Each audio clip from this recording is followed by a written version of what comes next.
എന്തടി എന്ത് മുഖത്തിനൊരു പാട്ടം? അവനും പോയിടി.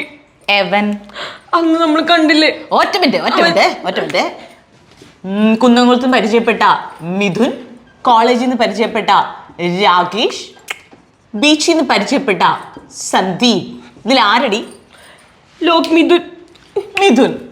Okay, please continue. അവൻ എനിക്ക് ആത്മാർത്ഥമായിട്ട് ഇഷ്ടമായിരുന്നടി.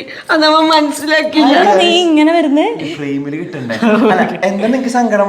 ഇവളുടെ ബ്രേക്കപ്പ് കഥ കേട്ടോണ്ടിരിക്കുകയായിരുന്നു. അയ്യോ, പ്രവീണായിട്ട് മൂഞ്ചി പോയാ? പ്രവീണോ? അതന്ന് അമ്പലത്തിൽ വെച്ച് കണ്ടപ്പോ അത് ഇവനോട് മാത്രമല്ല ചേട്ടാ. ആ കഥ എന്നോട് പറഞ്ഞില്ലല്ലോ. ഞാൻ പറയാതെ എന്റെ പൊന്നെ, ഈ കഥ തന്നെ എന്റെ തല കയറിയിട്ടില്ല. ഇനി ഇതിന്റെ അടിയിൽ അതുണ്ടോ? ഹലോ അന്ന ജീവക്ക, ഒരു മിനിറ്റ്, ഇവിടെ കുറച്ച് ശല്യങ്ങൾ. ഒരു സെക്കൻഡ്. നീ പേടിക്കണ്ട, ആ കഥയും നമുക്ക് കേൾക്കാം. ഇങ്ങനെ കഥ കേട്ട് നമ്മളൊരു സത്യനന്ദിക്കാടാവോടാ.